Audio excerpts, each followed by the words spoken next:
I just want to give a brief kind of prologue to put our discussion into some kind of context. After that, I will give a brief introduction to our honourable guest speakers today, and then we'll start taking your questions, your discussion points, your comments, etc. So, it was in 1997 that the Runnymede Trust published a report titled Islamophobia, a Challenge for Us All. The report outlined what it claimed was a systematic misrepresentation and erroneous negative portrayal of Muslims and Islam in the British print media. The report also highlighted specific examples of what it termed Islamophobic press articles of malpractice that not only objectified Muslims into a kind of monolithic, negative representation and stereotype, but it also reported matters relating to Islam in misleading and inaccurate ways. This is the Runnymede report. It concluded with 67 recommendations to the print media of how it might combat such wrong and dangerous misrepresentations of Islam and Muslims.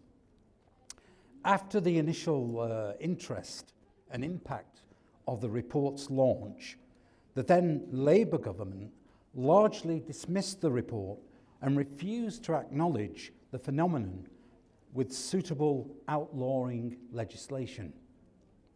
23 years on from the report, and despite a further expansively funded and detailed report on Islamophobia from the EU Commission, one only needs to open any newspaper, watch any television news programme, or listen to some leading figures and politicians to witness a clear increase in the instances of what we term Islamophobia and Islamophobic events and comments. But the question is, what is Islamophobia? Is it a type of religious hatred that targets Islam and Muslims? Is it a form of cultural racism aimed at othering Islam and Muslims? Or is it simply an anti-Muslim fear, hatred, or prejudice against Islam and Muslims generally? Well, here to discuss the terms and debate the ways in which we might deal and combat and address Islamophobia are our distinguished guests. And starting on my left with Professor John Holmwood. He is a Professor of Sociology at the University of Nottingham and a past President of the British Sociological Association and member of the Institute for Advanced Study, Princeton. He was an expert witness for the defence in the professional misconduct cases brought against the teachers associated with the Birmingham Trojan Horse affair some years ago. He's also co-author with Teresa O'Toole of Countering Extremism in British Schools, The Truth About the Birmingham Trojan Horse Affair, which was published in 2017. Our next guest is the Honourable Baroness Warsi, who became the youngest peer in Parliament in 2007 and in 2010, the first Muslim appointed to a British cabinet. She is, by profession, a lawyer, a businesswoman, a campaigner, and her posts held include the Pro-Vice-Chancellor of Bolton University, advisor to Georgetown University, Washington, D.C., and visiting professor at St. Mary's, the UK's oldest Catholic university. She resigned controversially from the government over Middle East policy in 2017. Her first book is The Enemy Within, A Tale of Muslim Britain. Could I politely ask people at the back of the room to perhaps just lower their voices? Your voices are carrying across to the stage. And last but certainly not least is my old friend of some 40 years plus, former Lord Mayor, Mohammed Afzal Khan, CBE. He is, of course, this constituency. He's our Labour MP. He was elected in 2017 to the Manchester Gorton constituency. He was formerly, as I said before, Lord Mayor of Manchester from 2005 to 2006, and he is a member of the European Parliament representing North West England, and was from 2014 to 2017. So there we have it, all the pleasantries done, a bit of context for this term Islamophobia. We now want to engage with your questions and have an informed, polite, but a detailed discussion. So, do we have somebody with a microphone to take questions? First one? As you like.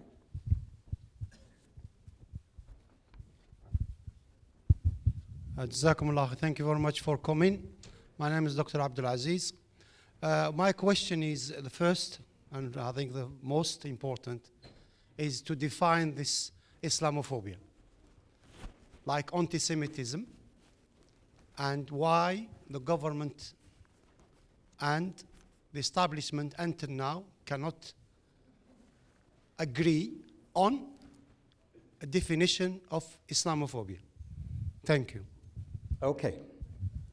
So we're looking for, and there are plenty of definitions out there, but there is no definitive definition of Islamophobia. So let's start with Professor John. Tell us what you think Islamophobia might be. Well, I think it's very difficult to have a definition of Islamophobia because key aspects of government policy are based upon it. So it's difficult to have accepted something that is built into policy. So the third of the, I tend towards the third of the views putting forward that it's a form of othering Muslims, and its purpose in that form of othering is to constitute a particular kind of political discourse about Britishness, and in a sense to use that discourse about Britishness to oppose multiculturalism. So I think it's quite significant that the most recent manifestations of Islamophobia flow from declarations, not just in Britain, but they also took place in other European countries as well, of saying multiculturalism was dead, and also of arguing that Muslims were not integrated into British culture in the British case, and were opposed to British values. And that was set up, in a sense, as a discourse around migration and a discourse around multiculturalism.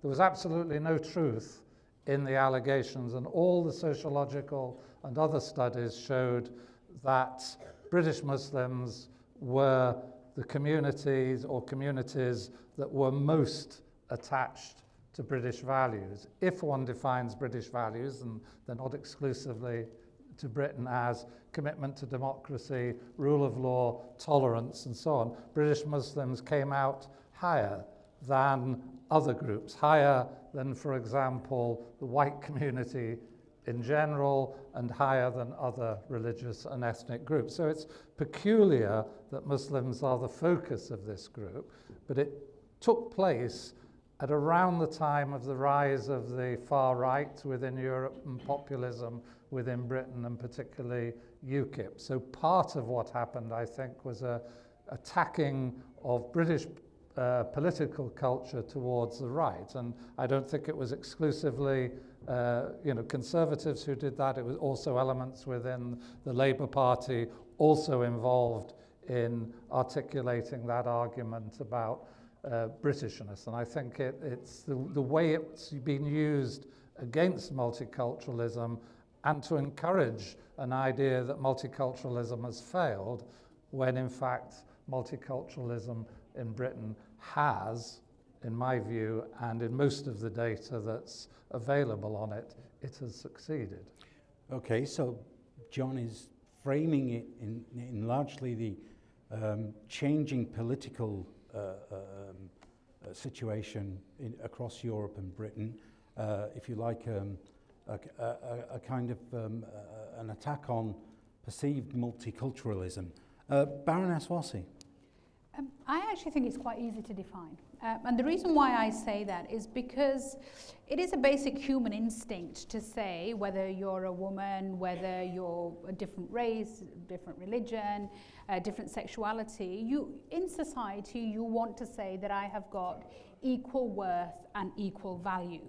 So you want to feel like the way in which you live your life, the way in which you are seen, the way in which you dress, the way in which you want to manifest different aspects of your life have got the same value and worth as the person next to you, whichever way they want to manifest themselves. And, this is putting multiculturalism aside. This is just a basic human instinct. I want to be treated with equal worth and value.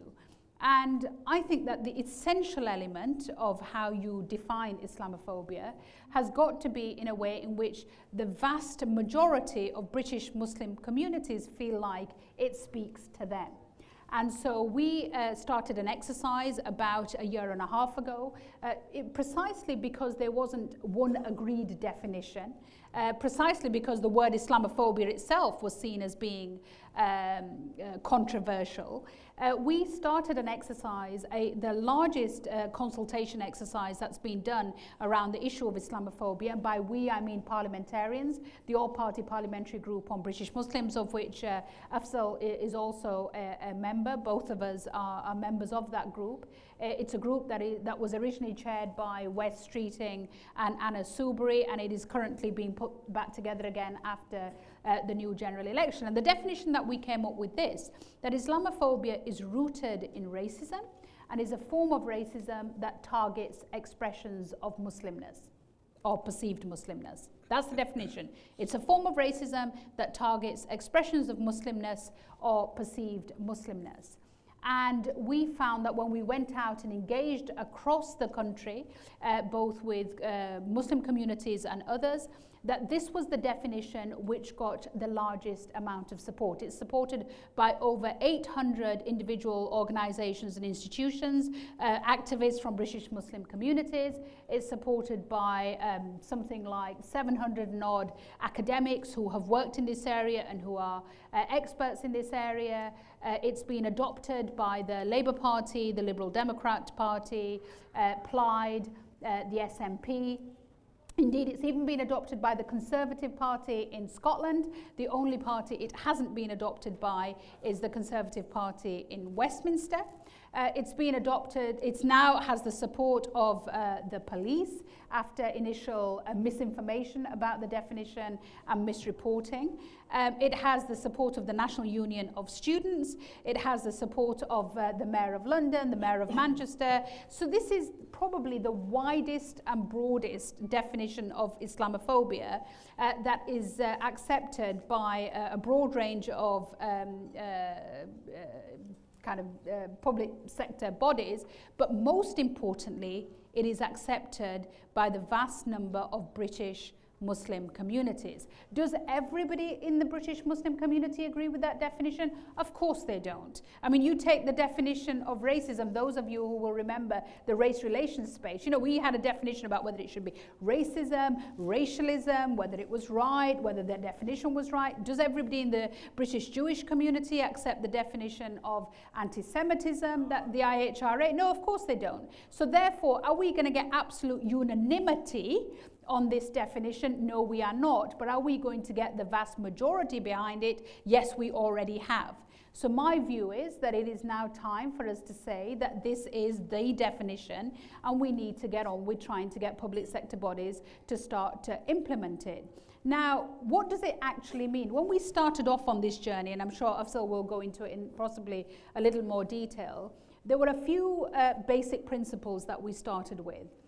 First of all, that the issue of freedom of speech was paramount, and that there was nothing in this definition which we would be trying to put across which would cut across that. That secondly, the criticism of Islam as a religion, as a theological belief, was not above criticism. Just like any other religion was not above criticism. And the reason we made that point was because I think there's a lot of mischief that's been put out there to say Islamophobia is about shutting down debate on Islam.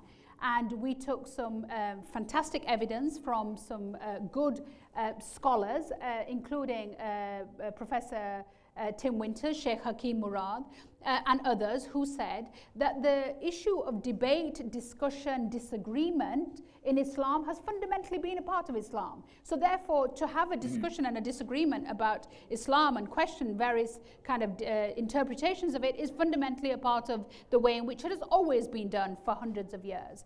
And the third point that we felt was really important as part of the definition was that we did not want a definition which focused on religiosity.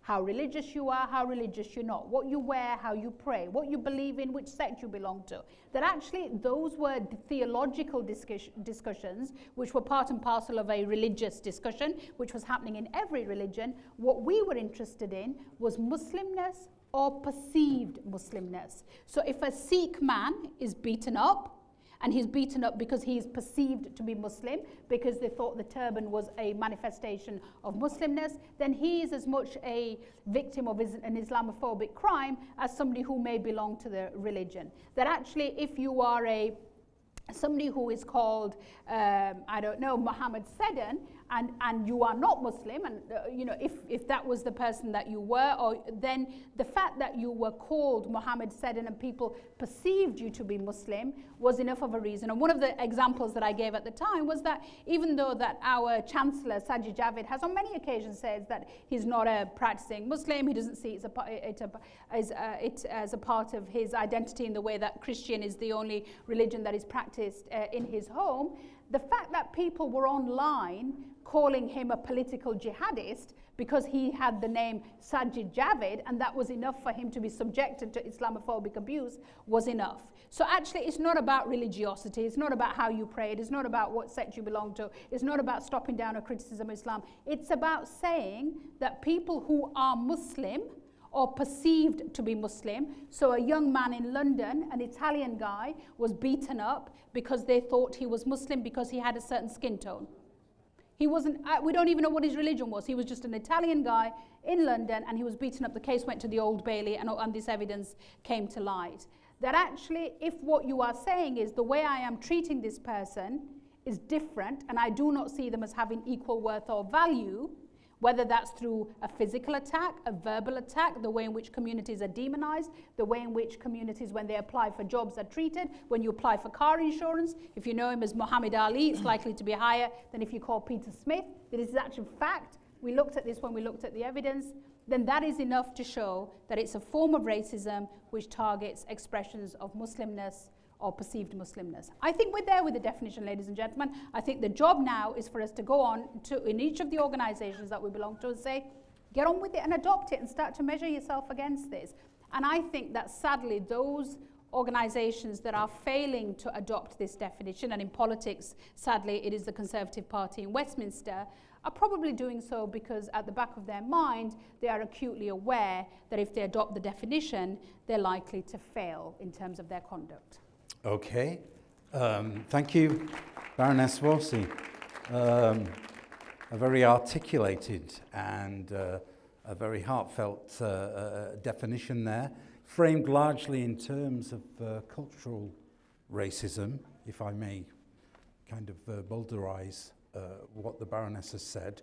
There are problems with that, with using the term racism and connecting it with the term Islamophobia. I mean, Baroness touched on some. Perhaps we can discuss this through questions. Okay, so over to Afzal, please. I think first of all, I want to say thank you.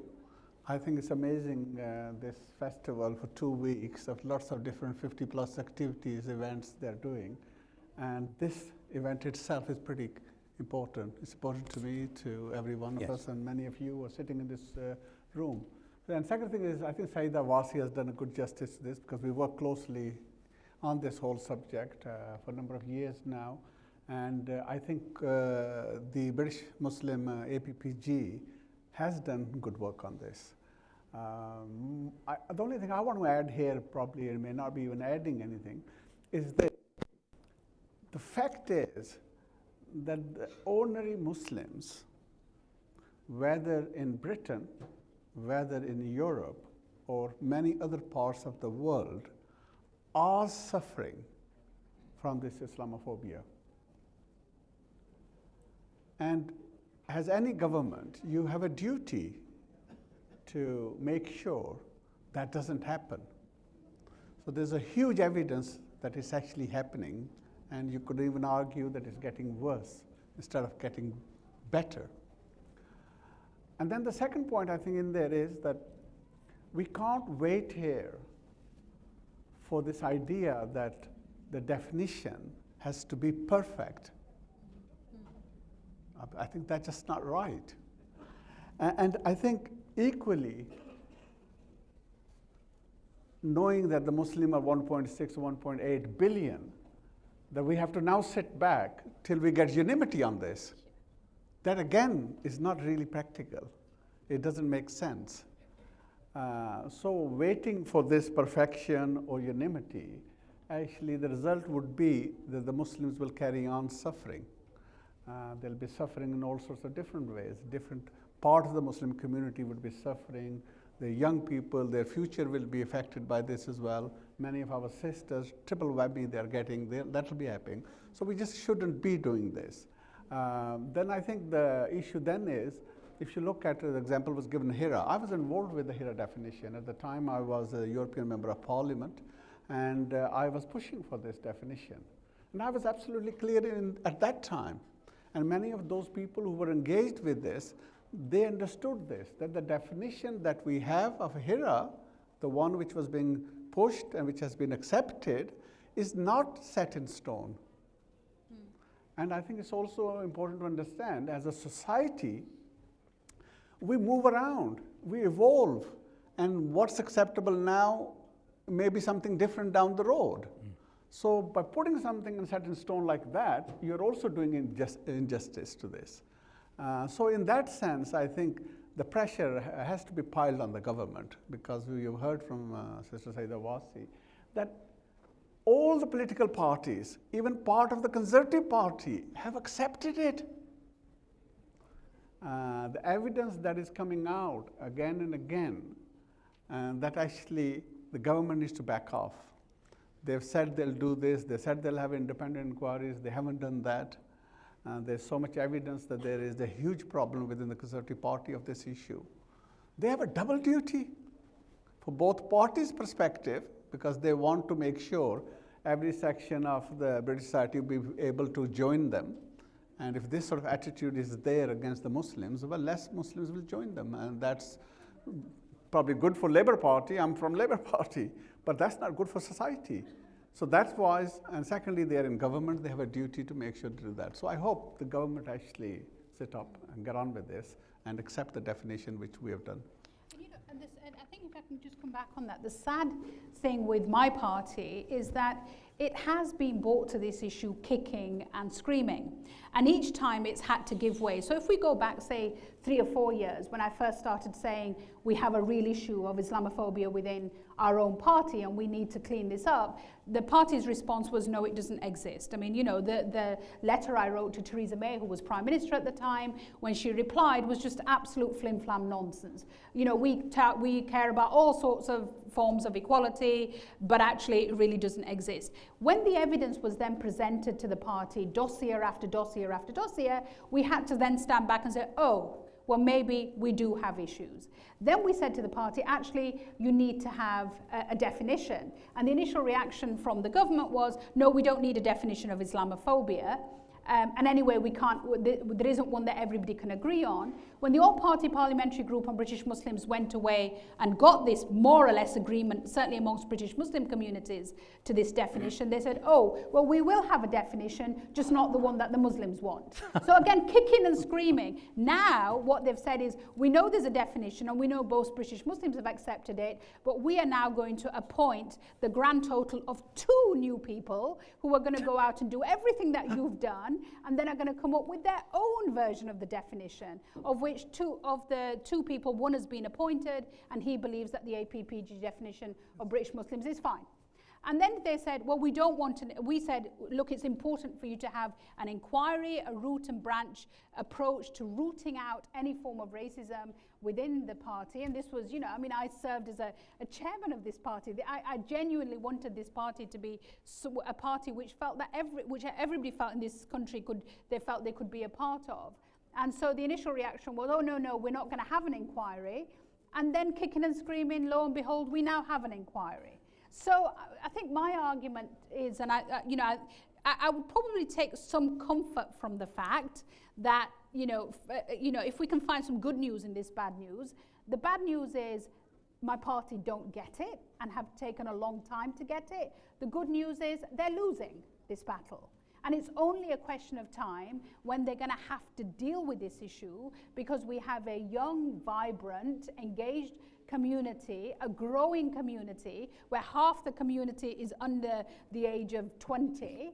We have no option but to make sure that we are responding to the needs of the largest religious minority community in the country. Okay, thank you, panel. Just to underline that question before we take another one, the problematic issue of definition, and Baroness Warsi has really enlightened us on developments politically here, is that without an official definition of Islamophobia, that of course is open to interpretation, as any definition would be, but without an agreed or an accepted official definition of Islamophobia, politicians will be, from both sides of the House, reluctant to legislate. So that's something that we might consider.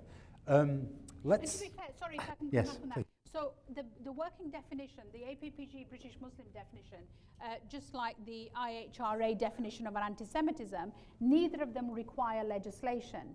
Both of these are non-legally binding working definitions. Right. So they don't require, we're not talking about a law change, we're talking about a line in the sand, which is basically saying this is unacceptable. Nobody wants to change the law. What we want to do is have organization temper the way in which they conduct themselves in this space. So I think if you speak to anybody who talks about the IHRA definition, that is a non-legally binding working definition. Yes. The APPG British Muslims definition is a non-legally binding working definition. Okay, thank you. Do you want to add anything, John? Well, I think it's important because the panel does refer to the media, and I think it's important to recognize that very large sections of the media do not want a definition of Islamophobia, and in fact are lobbying very strongly against it, and lobbying against it through the way in which mass media has become not simply reporting but also commentary, and the commentators are frequently involved in lobbying groups that are organizing around this. I think in particular of Policy Exchange, the Henry Jackson Society, who are very adamant that the definition of Islamophobia is in itself, in principle, Islamist as they present it, in terms of representing even the all-party parliamentary group as adopting a definition that is promoted by organizations which are hostile to British values. So I think there's a very dangerous debate within the media, a misrepresentation of Muslim organizations, and in particular, very strong commitment from sections of the media to be able to report and comment in the way they do about Muslims in Britain and in Europe. And I think that's part of what is affecting the government's willingness to take the definition on, because their advisors and some of their MPs have come through these organisations. Okay, thank you, John. It seems the definition is a kind of double-edged sword then. So let's move the discussion on. Could we have, Dr. Musharraf has his hand up, and then there is somebody at the back. There was a lady. Yes, okay, I'll get to you. Well, it's really a pleasure to be in front of an illustrious panel of 3 people who have made huge contributions to tackling this very dangerous move of Islamophobia. And what you're doing is really, really acknowledged and appreciated by Muslims. All 3 of you, mashallah, in your own ways, through Baroness Warsi writing her wonderful book and challenging her own party, which is amazing. My question is this. For next 10 years, we're going to have a conservative government, at least 10 years, if not 15. Because the way, let's be honest, the way Labour is behaving, okay? I'm a Labour myself, let me be out, but sadly what we're seeing, so the question is this, very simple. Well, let's not make this party political. Okay, what I'm saying is, very simply. Back to your question. Yes, is this. Well, for next 10 years, do the Muslims want to be the pariahs here? Or do we want our government to be really our government? 4 million of us, we are going to be left cold and dry if we don't make. What I'm asking you people here, 3 of you, is what are the tips that you can give us, and we can make some, overcome this impasse and actually do something about it, and ourselves, rather than feeling victims, why not become really who we are, empowered and powerful representatives of Allah, people, citizens of this wonderful country who have so many rights and powers, and so give us some tips, please. Okay, let's, do you want me to summarise the question, or did you? Okay, we'll start with Baroness Warsi, and then we'll move along. So thank you very much for the question, Dr. Musharraf. Brilliant question. And one of the criticisms that I get a lot on Twitter, and if any of you are on Twitter, at Sayeeda Varsi, if you want to hashtag and tell everybody how amazing this panel is. But actually, one of the criticisms I get a lot on social networks is by people saying, why are you still in the Conservative Party? Why don't you leave them? They're doing such horrible things and say such horrible things about British Muslims. And my argument is, you're never going to agree with every aspect of your party. I mean, you could be married to the same person for 40, 50 years. You're never going to agree with everything that you're probably going to disagree more by the end of 50 years. But you're never going to agree with everything that the person you love believes in. So why do people expect you to believe in everything that your political party does? And my absolute view is you have to stay engaged.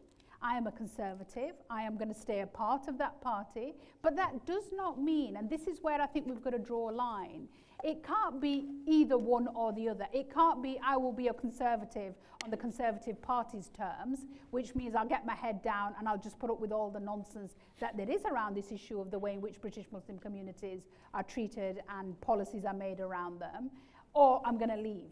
It has to be stay and challenge.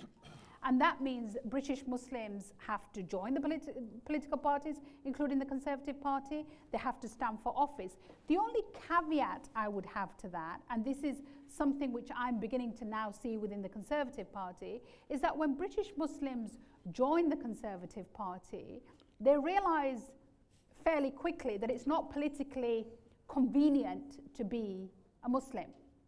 And that what I find people coming and joining the Conservative Party saying is things like, oh, I'm not really a Muslim, I'm not really a practicing Muslim, I don't really do Muslim issues, I don't really get involved in community stuff, I don't really know about this stuff. And that for me I think is deeply disturbing, because one of the problems that I've come up with on occasions is that the party will then say, well, that person has a Muslim name and they have very different views to you. And I just feel that unless you are able to reflect the majority opinion of Muslim communities in Britain, or you are connected to those communities, or you are in some way respected by those communities, then steer clear of talking about Muslim issues. But don't kind of join the party on the basis that you're a British Muslim, and then when you get there, deny the fact that you're a British Muslim, and then the only time you talk about Muslim issues is when you're going to batter the Muslim communities. So I would say to you, we need to carve out a form of politics which is authentic, which is brave, which is genuine, which is rooted, but it has to be within the Conservative Party if what your political ideology is Conservatives. I think the second thing is you have to find, somebody over there agrees. So the second thing... Was that your husband? He's over here. He's probably the one Conservative supporter in the room. My husband's a Lib Dem. Who are they? Still a Lib Dem. Still a Lib Dem. I think the second thing is we have to find out, so one of the things that I did in the book, Dr. Musharraf, and we talked about my book in some detail, is that we've been here before. You know, there was a time when we didn't really like the Jews very much, right? We thought that they were disloyal to this country. We thought that they had divided loyalties. We couldn't really trust them. There was a time we didn't like the Catholics very much. We thought that they had, you know, their loyalty to their nation was conflicted with their loyalty to their religion, and that they were loyal to a papacy overseas. And we didn't really like black people very much, and we didn't really think women were equal to men, and we really didn't think that people who were LGBTQ could be trusted in the public space. And the point I'm making is we've always found bogeymen to say that we're against them and they're a threat to our society. And each time we find a way to work our way through that. Go back to some of the headlines being written about British Jewish communities in the 20s and the 30s. They're not that dissimilar to what's being written about Muslims. True. Go back to the arguments that are being made about that were made about British Jewish communities and black communities and Catholic communities 100 years ago. They're not that dissimilar to what's being said about British Muslims. So I think we have to be optimistic in that pessimistic acceptance that we've been here before, in the sense that we will be able to work our way through it. And the third argument I would say to you is very clearly and with evidence, expose the bullshit. And what I mean by that is I was, Victorian England. So one of the arguments that's made about British Muslims is they can't really be part of British society because they uniquely have a view about certain things which the majority of the population don't agree with. So there are two things I would ask people to do. There's this thing called the Quran experiment. The Quran experiment were where two pranksters in the Netherlands took a copy of the Bible, covered it in a sleeve of the Quran, and stood on various street corners around European cities reading extracts about women and gay rights, etc. And people would come up and say, oh, well, yeah, this is why it's a uniquely violent religion, it has no place in European society, until they were told it was a copy of the Bible, right? So I would say to you, go back to the basic arguments and expose the bigotry, because Islamophobia is the way in which the respectable rationalize racism, right? No racist has ever turned up and says, by the way, I'm just a bigot and I'm just a moron and I'm a racist. They'll always have respectable arguments for why black people are inferior, or Jews can't be trusted, or Catholics aren't really part of our society. So of course there's going to be respectable arguments about Muslims. So find the evidence, go back to the basic arguments, and be prepared to challenge. And I'll leave you with this challenge. I did some research recently, and there was this whole issue about how Muslims are uniquely homophobic. That unlike any other community in this country, they have a view towards LGBT communities that nobody else has. And one of the guys that I spoke to, who's done a huge amount of work on this, got a PhD on this, said that Victorian England, one of the reasons why Victorian England was skeptical about British Muslims was because they felt that the story of Lot, Hazrat Lut al-Islam, was far less specific in its condemnation in the Quran than it was in the Bible. That the Bible was clear that this was a crime and a sin and needed punishing, but that the Quran was vague about it. And therefore the Quran was encouraging homosexuality. And the Quran was therefore encouraging promiscuous behavior. And therefore it offended Victorian family values. Fast forward to today, Now we use exactly the opposite argument. Oh, well, they're uniquely homophobic because they're anti-LGBT rights, and they're therefore different to anything else that we've known. Each time, arguments are deployed to say why that community is the other, but each time, technically, it's bullshit. Okay, well, there's Baroness Warsi calling it what it is, and arguing, I think, very eloquently again, if I may say so, for a struggle within rather than a struggle from without. That is, get inside the system, arguing for cross-party politics, for Muslims to engage across the spectrum. Okay, Afzal Khan. Yeah, well, let me start by Dr. Mubashir. You know, you gave me the bad news of 10 years. As a Labour Shadow Minister, let me assure please, you... we're not going to have a party politics. No. Okay. We're going to get to the subject very quickly. I don't feel that it's necessary 10 years. I think in 5 years it can be done, and we've done it in the past, and hopefully we will do it in the next election. We're going to have a great leaders coming through now. I'll get to the question, which is really, we can't sit back even, let's say, 10 years. What is it that we can do? So the first point, I'll just make 3 points. The first one is, it's about engagement, isn't it? We need to make sure, as a Muslim community, we are involved in all aspects of British society. And that's our duty. We have a job to do. We need to be engaged like that. And I usually give an example, and that is, you know, you can only score a goal if you're playing football. And as Asian background heritage myself, we love cricket. You can only hit 6 if you're batting. If you're not batting, you can't hit a 6. In both cases, if you're outside, you can only clap. That's the best you can do. So in that sense, why I think this idea of involvement is very important. The second point I would say is in a slightly wider context. You know, any change, you know, there's many changes the society goes through. Change never comes if there is no pressure. Yeah. Maintaining pressure is key. So we need to be thinking how we can make sure we can maintain this pressure on the government so that there is a change. The second point I would say is, you know, there's so much research around the role of the media with all what is happening and how this is negatively pushed again and again. But then we as a community need to think about this and see how can we engage with this media. And the starting point is there's only 0.5% of us involved in media, 0.5. But let's increase that percentage.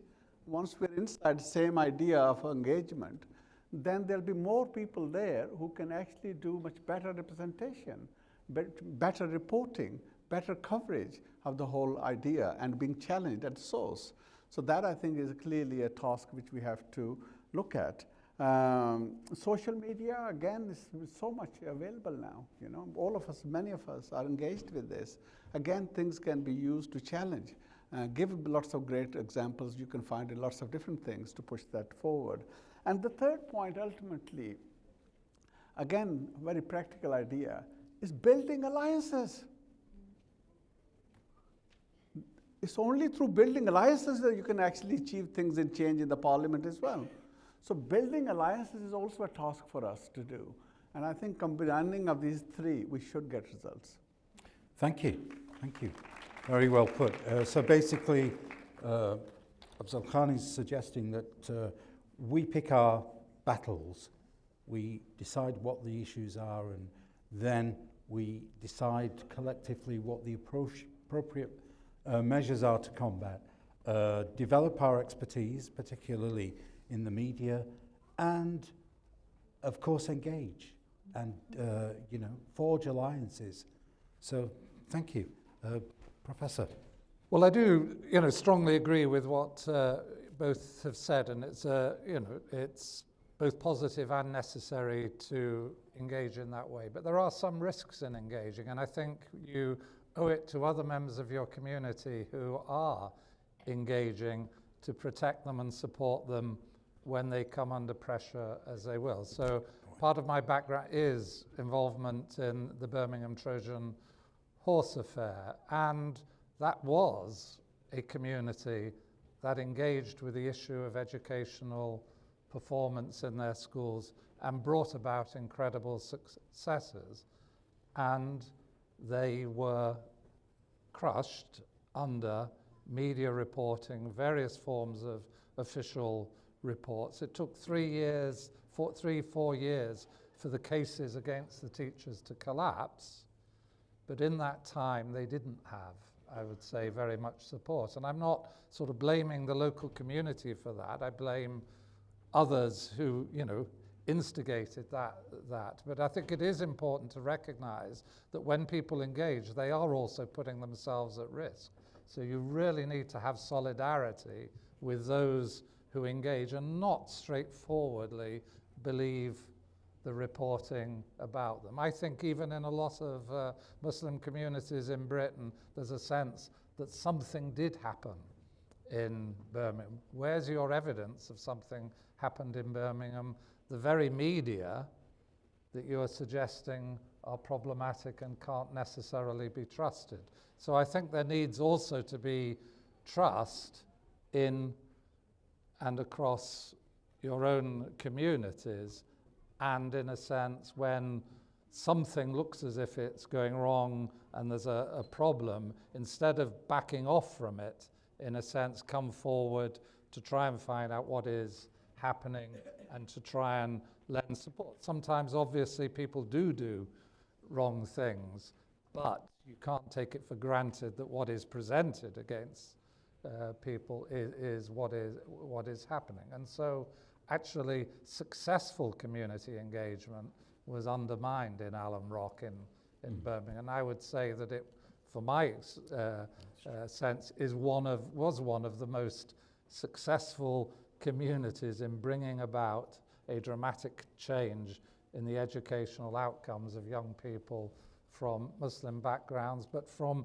any background, because the school was open to everybody. It wasn't that people were, that the school was exclusively for Muslims. It's just people who look like me, didn't wish to, and have my background, didn't wish to send their children to one of the most successful schools in Birmingham. So I think you, in a sense, have to be willing to give support and not just think that it's only going to be positive. It can be positive, but there's also some risks there, and people need to be protected from those risks. It's Hillsborough, basically. I was part of a play about the Trojan horse. When we got to Liverpool and were presenting the play in Liverpool, the atmosphere was absolutely electric because everybody in the theatre immediately thought this is a play about Hillsborough as well as a play about Alum Rock in Birmingham. Right. Thank you, John. Sorry, we're taking questions, and there are. Yeah. I don't understand properly what you're saying. Okay. We have taken questions. If you put your. The idea that there were parents, teachers, and governors in Birmingham seeking to Islamize schools and pursuing an extremist agenda. It's an argument that was put forward in the press, promoted, became the basis of 2015 changes to the Prevent agenda. It's the reason why every pupil in England has to be taught fundamental British values. Yeah. And it's absolutely straightforwardly plays out of the context of Islamophobia through each school by the way in which British values is presented as flowing out of the that affair. Okay, thank you, Professor Holmwood. So basically, we should, as a community, stand behind those people who wish to represent us and vanguard issues that affect us all is basically the message of Professor Holmwood. Now, we have the gentleman right at the back, please. Wasn't there a lady on this side who was going to ask? And then we're going to come to this lady at the end of the second row with the glasses. Could you wait till the microphone is... Does the panel think there is a hierarchy of racism in the current climate. Ooh. Okay, over to you, Afzal Khan. Does the panel think there is a hierarchy in the climate of racism at the present time? Let me just twist the question a little bit and then answer the question as well. Politician, isn't it? Yes. Well, the first one is, I don't think there should be any hierarchy. Discrimination is discrimination, and in a society there should be no discrimination. So any form of discrimination, of the definitions that we have, different sectors, different groups, etc., they should all be helped, and we should all together have a responsibility to make sure we stand together to get rid of that. Generally, I think there is a feeling, particularly I think in the Muslim community, hold on, what's happening here? Because they can also see, and I think I'm trying to get at whether this anti-Semitism and the Muslim issue. I think this is probably where the questioner was, yes. So at the two levels, I mean, first point is media, whether media is doing the justice equally to the two. And I'm not sure. I think if you analyze, and some research has been done, I'm not an expert on this, but those who do, and there's a professor sitting here, maybe he'll be able to shed a bit more light on that. And that is, the media seems to not doing justice to both of this, and I think they should be. And the second point is, there's a whole issue of we've been discussing in the labor context, whether or not Labour Party was dealing with anti-Semitism in the right way, they were interested or not interested. Jeremy Corbyn has been terrible at this, he's made a mess of this. So all this sort of thing has been moved around in the media. And then if you look at the struggle, there has been on the Islamophobia side, where are we? Have we done the same thing on the political front on the Conservative Party? And there is a question on all that. I don't think they have.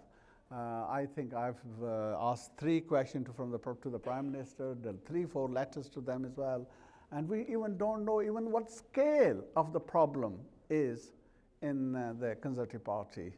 When some of the researchers, when they looked at it, they're talking about almost 45–50%. This is huge. Whereas when the similar research was done to the Labour Party, it was less than even 1% of anti-Semitism. But then where are we? Why? And that, I think, probably something we need to ask that question, and I think more research should be done. But ultimately, my answer is there shouldn't be a hierarchy like this. We all have a responsibility, and we should work to make sure we have a society in Britain which actually uses the full potential of all our citizens, whoever they are, whatever background they have. Okay, no hierarchies in discrimination. Professor? I think I agree very strongly with what has just been said, and I'd slightly shift your question to say, is there a hierarchy in equalities? Because I think how this is playing out is around equalities and the Equality Act 2010, and there are a number of protected characteristics there. There is no hierarchy among them, and therefore, where they appear to conflict, there has to be some kind of reconciliation found. And there is one protected characteristic within the Equality Act which I think is being diminished and displaced at the moment, and that's the right to religious expression and religious liberty. And I think one of the things that really worries me about liberalism in our country at the moment is that it's moving in an anti-religious direction, and I think we can expect to start to see moves to try and get religious rights removed from legislation like the Equality Act. So there's already criticism of that. There's arguments about removing religion from schools and so on. So I think that the issue is one about protecting religious liberties alongside other liberties, sexual orientation, gender, race, and so on, which are the other protected characteristics. So I think a lot of my, I'm a sort of atheist, a lot of my liberal friends are and colleagues are strongly anti-religious, and so I get the version of the question, why are you protecting religious expressions? Well, because I believe in liberties, not because I believe that my views should be the ones that predominate. And I think that's the real risk, and it's part of the undercurrent of Islamophobia and linked to racism, that what ethnic minorities are doing within Britain is undermining what would otherwise be a drift towards secularism by introducing stronger religious commitments than the white mainstream population, if you like. And I think that's where we see hierarchies being introduced, that nobody is really strong defending religious liberties very strongly, and certainly not within the liberal press. So we can possibly criticize the Daily Mail on Islamophobia, but I think we should be criticizing the Guardian on its attitudes towards religious liberty. Right, thank you. So Professor Holmwood there kind of framing the question in terms of equalities rather than discrimination, and perhaps we could paraphrase George Orwell and say that we're all British, but some of us are more British than others. Baroness. So I think I completely agree. There's no hierarchy in law. Is there in relation to the media and politics? Of course, I think it's been apparent that, certainly from my experience of the media, whenever there was an issue in relation to Islamophobia, the level of detail and evidence that the media would require before they were prepared to talk about a story was far, far greater than some of the kind of stories that were coming out in relation to other forms of racism. But I'd also say, it was a question that I was consistently asked. Do you feel that Islamophobia within the Conservative Party is better or worse than anti-Semitism within the Labour Party? And I would never answer that question, because ultimately, look, society is like a body. How can you say that a broken leg is worse than a broken arm? Or, in the end, it's painful for the particular limb that's been broken. So for each individual community, my argument is, if they're feeling the pain, if the Jewish community are feeling the pain, then we listen to the pain that they're feeling. And if the British Muslim community are feeling the pain, then we listen to the pain that they're feeling. The only two other issues I would raise briefly is that there is a form of racism and bigotry which I think probably gets the least amount of attention, even less than Islamophobia, and that's in relation to traveller communities. And whether that's in relation to public policy, whether that's in relation to general discourse, I think the demonisation around that community is at a different level altogether. But also, I think we have to look as communities as to whether there is a hierarchy of racism within our own communities.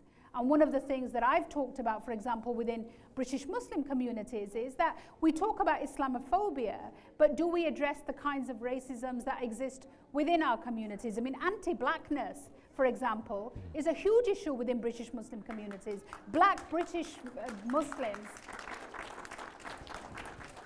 black British Muslims are consistently talking about how almost they're an excluded voice when it comes to the overall British Muslim experience. And I think that it's important for us that when we tackle racism and we tackle bigotry, that we tackle it both within our communities as well as the racism that we're as communities being subjected to.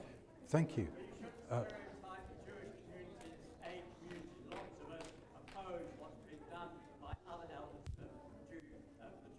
Yeah, and that's why I always use the term communities. Yes. I think that we are very, very broad, both in our religious, in every kind of different communities. We're very, very broad. Yes, thank you. I'm going to speed things up now. I'm going to ask.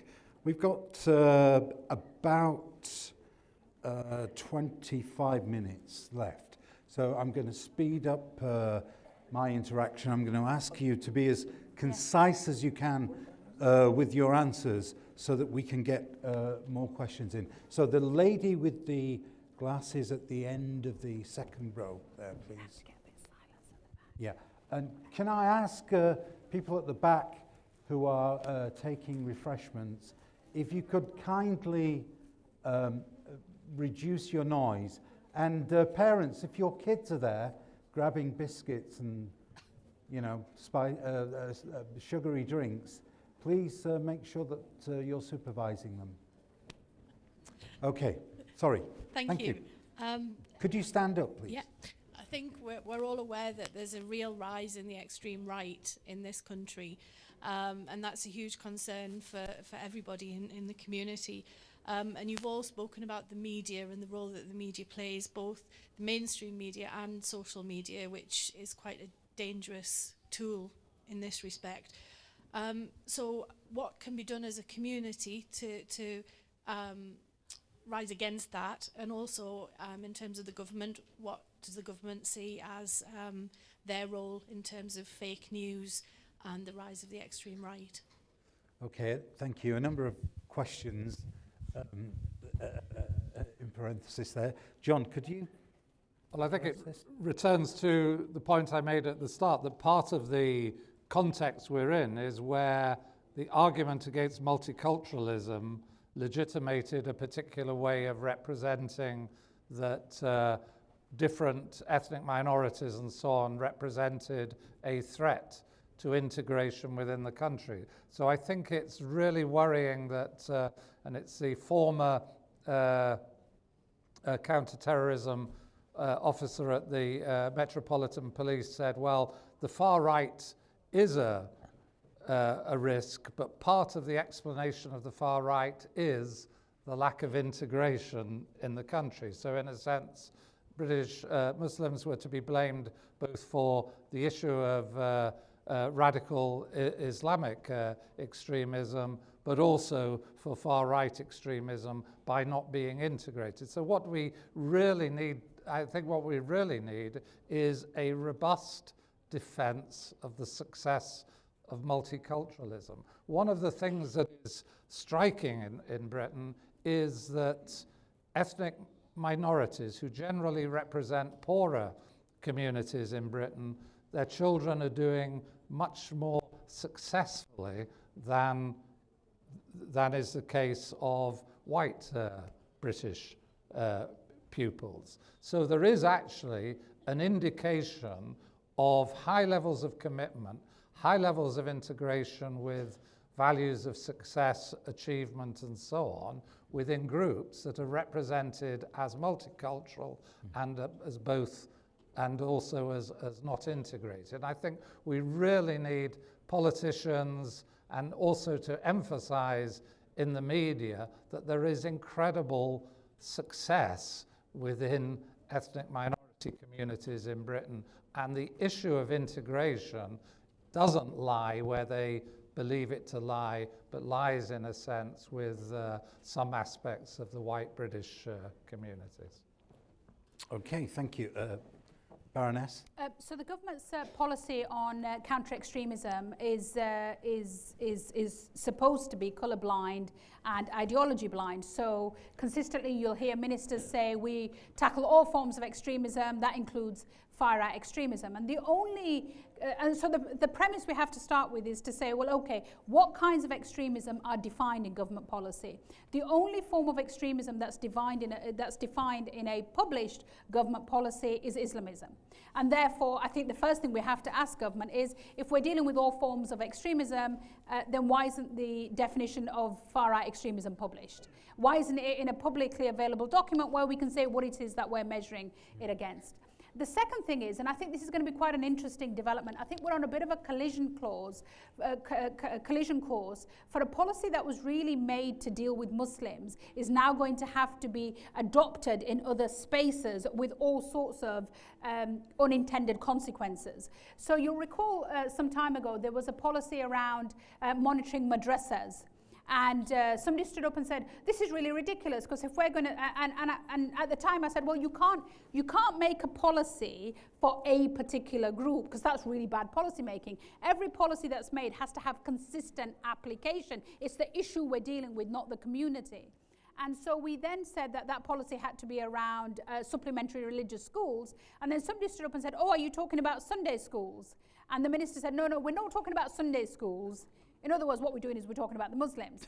And so this is going to be a really interesting collision course, because this debate around British values, the issue of democracy, liberal values, support for equal rights between men and women, issues around LGBT rights, minority rights, all of these are fascinating, because I did one of the things that I did in the book was I compared Baghdadi, the ex-leader of ISIS, and Bannon, the chief strategist for Donald Trump.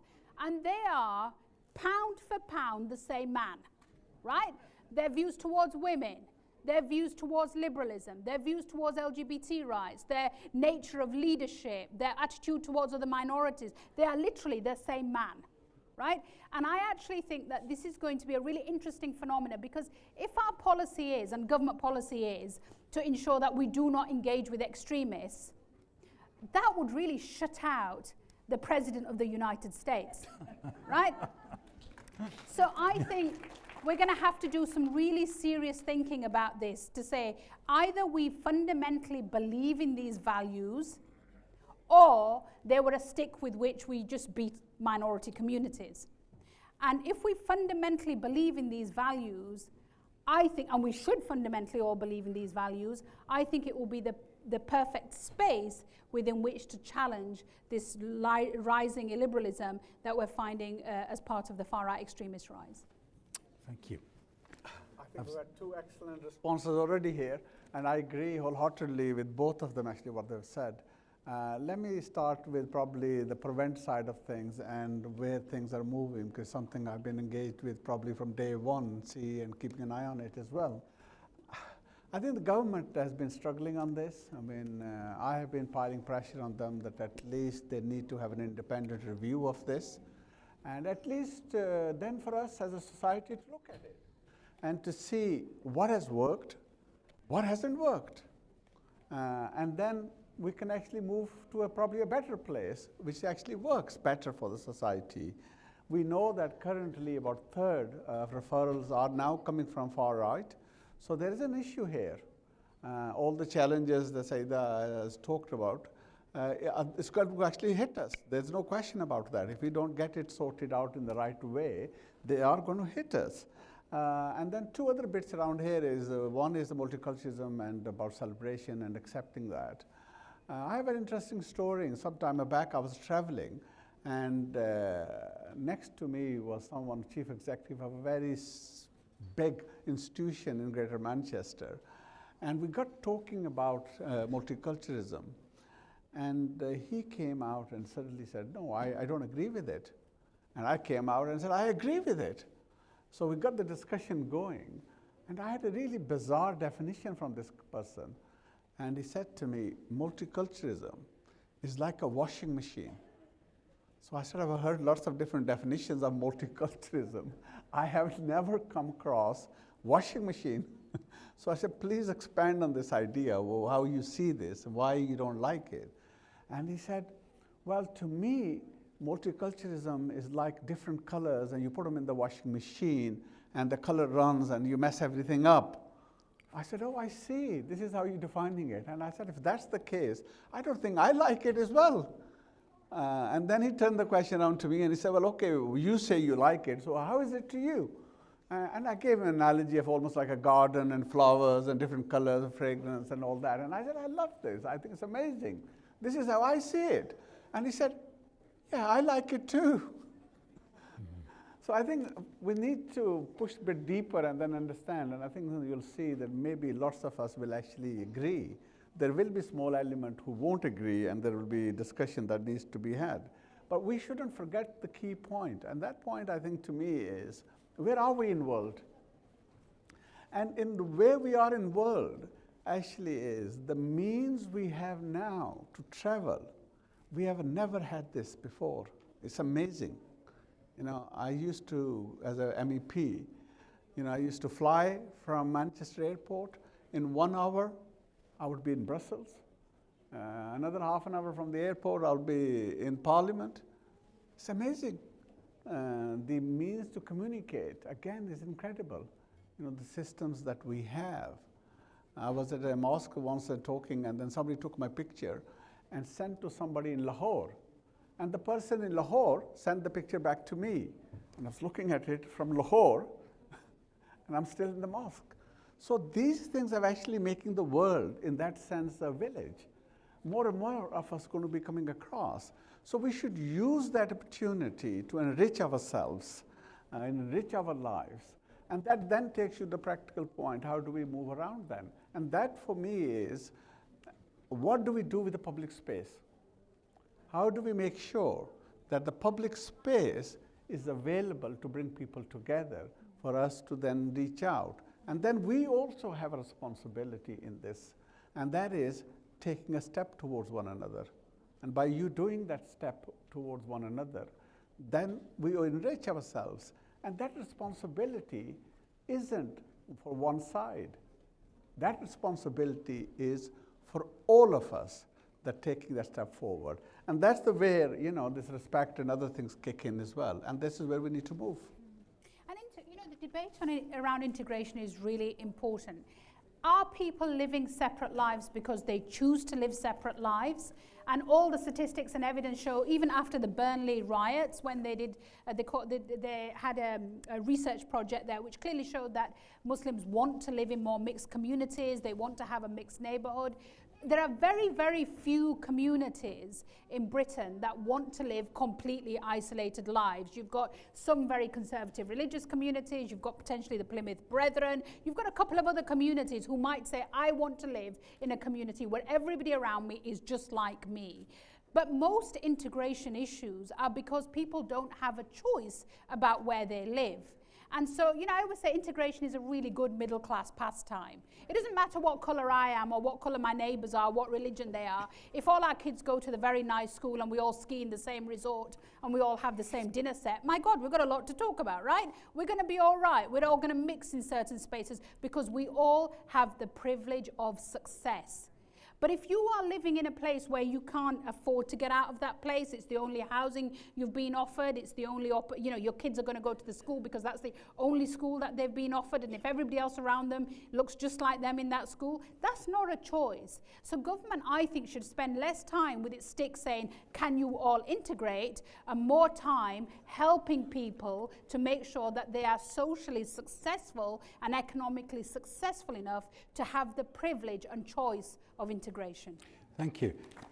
Thank you. If I could just add a footnote, because the term integration as well is much maligned and actually sometimes misused, as in the case of your washing machine friend, who was obviously using the wrong washing powder. Yeah. What he was using was assimilation, not integration.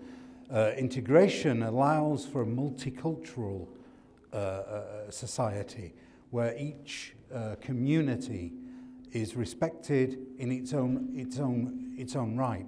And actually, in the identity politics, the problem has been that the developed what's it called, Equalities Commission now, that moved away from race. The argument was actually made by Trevor Phillips that multiculturalism was dead. Well, he obviously, but yeah, Uncle Trevor has obviously not been to a city like Manchester or Birmingham or Cardiff. I'm sure he has. Well, I think his checks are just paying. But what I wanted to say is that beyond the political, intellectual and academic arguments of the merits of multiculturalism, multiculturalism is a lived reality in many inner city spaces. So it's here whether we like it or not. Okay, so to move on, Mr. Awan, you have a question. Oh, Mr. Awan has a question.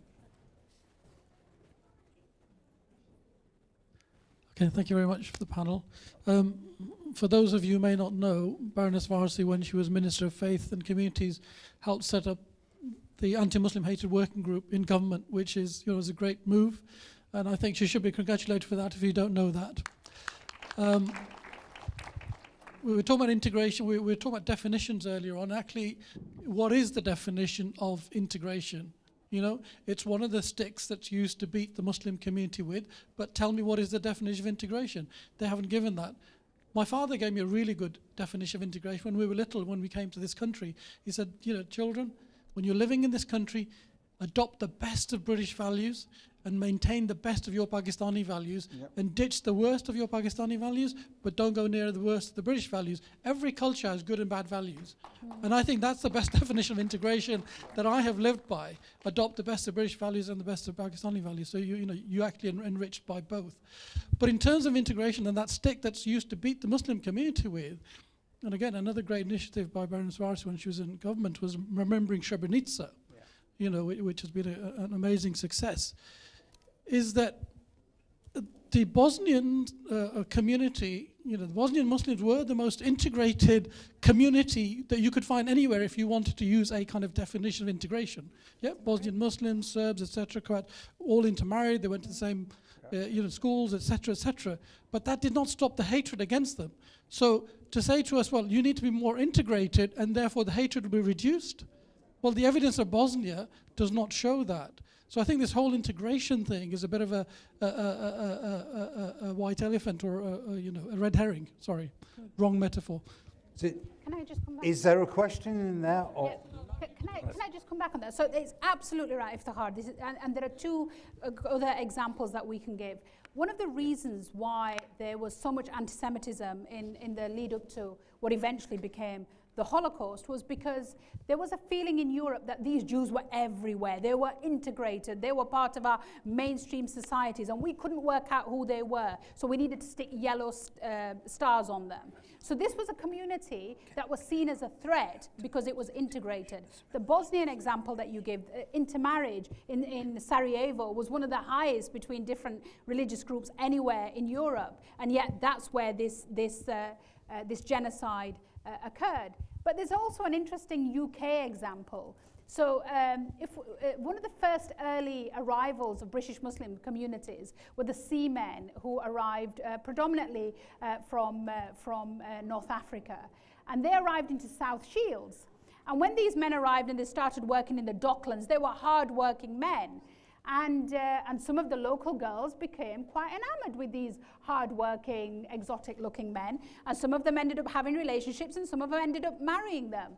And at the time, the local chief constable, or whatever his rank was at the time, wrote a letter to the Home Secretary raising his concerns about these Arabs, these Muslims who had arrived and who were an absolute part of the local society, and they were eating where they were eating and drinking where they were eating, and they were even having taking their women as their wives.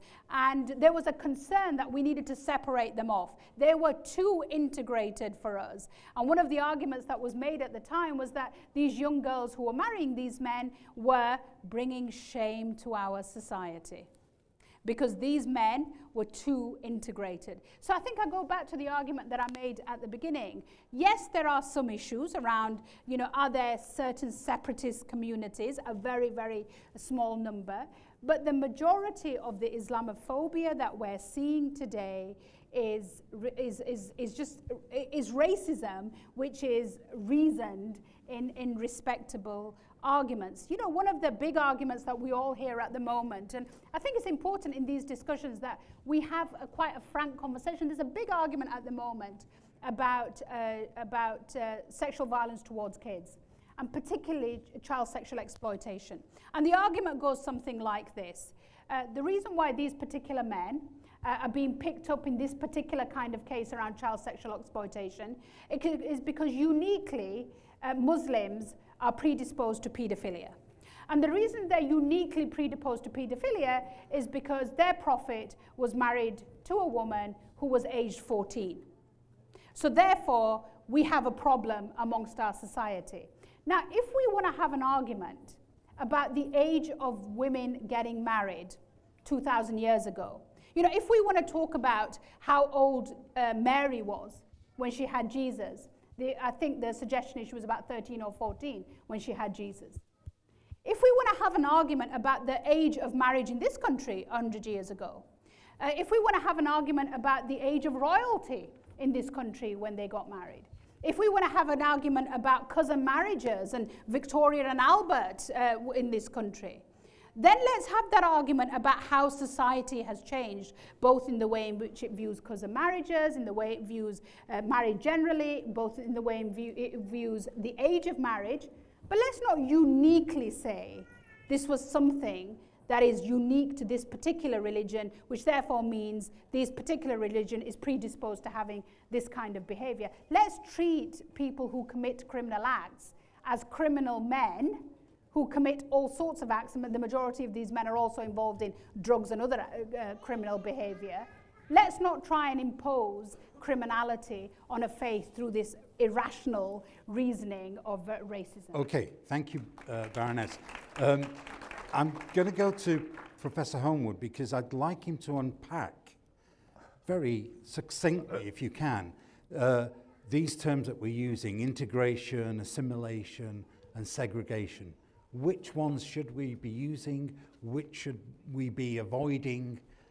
I'm not sure I do want to unpack them, but it's quite straightforward because Baroness Warsi has already gone a substantial way towards doing it and saying that segregation is very rarely a choice. It's usually an aspect of material circumstance and so on.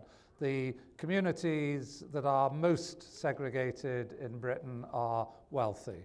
So that's, and by virtue of the nature of housing and the ability to choose and live in wealthy suburbs. So wealthy suburbs tend to have the wealthy in it, and the wealthy tend to be the least diverse of communities. So that's fairly straightforward that so communities, so where there are ethnic minorities tend to be poorer communities, they tend to be, as has already been said, the least segregated of any community. That is, that there are multiple ethnic minorities living together. And so that's evidence that people who are defined by having different cultural practices are very able to get on with each other, because that's everyday life in a lot of British cities. So one can talk about that as being integrated. People, when you talk about integration, you're not talking about people doing the same things together. I think that's assimilation. So assimilation would be going somewhere feeling that you ought to join the local church and so on, despite not having any religious belief or having different religious beliefs. That would be assimilation.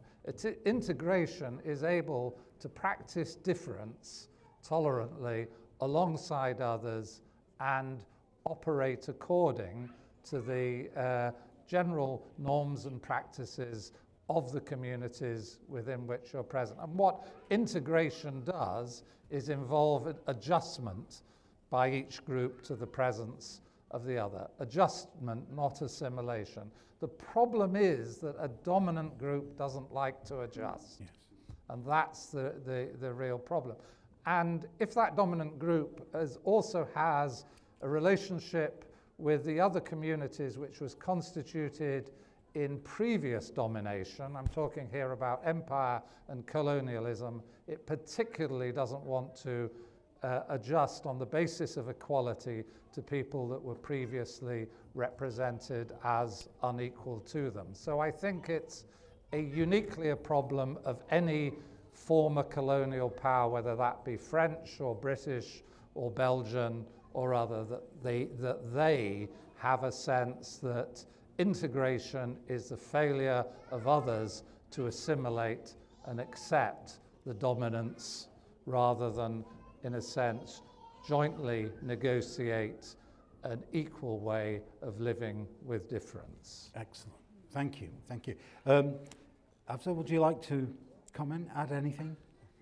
I think it's time we're going to finish now, but I'll just say maybe two things. I mean, someone who fought against Nick Griffin, I replaced Nick Griffin in the European Parliament. It was quite fascinating how this is used in the tools in the political places. One of the things he did was he sent a leaflet to every house in the Northwest, and he said, in this election, you have opportunity to make sure you get me into the European Parliament. That is the Nick Griffin. And because if you don't, you will get a Muslim Labour replacing me. And this was a message sent to every single house in the Northwest in 2014. And then the other interesting point linked to all this area is, usually where there is lack of diversity, that is where there is more prejudice. Yes, that's true. This is quite interesting, yeah, that where there is lack of diversity, this is where there is the most prejudice. Where we have diversity, then you have the least prejudice. And you can see this here, and you can see it in Europe. Thank you. Excellent. I've been told we've got time for one more question. That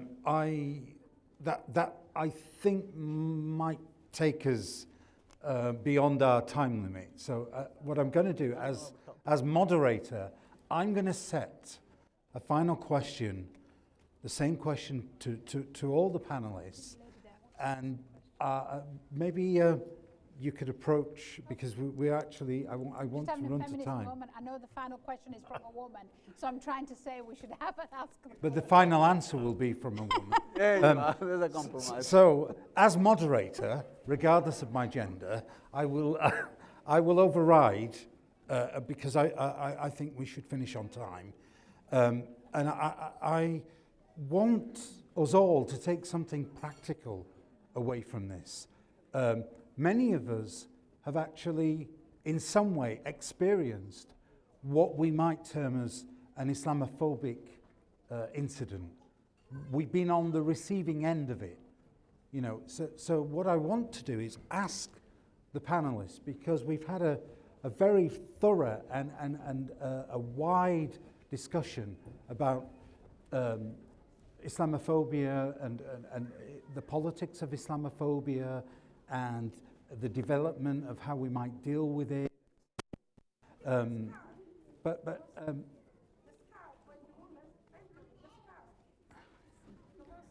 Yes. So my question to our panelists, and I'd like to thank you for your questions. I'm sorry we couldn't take more, but we need to finish on time. My question is, can each of the panelists give us one piece of positive advice how we might constructively combat Islamophobia?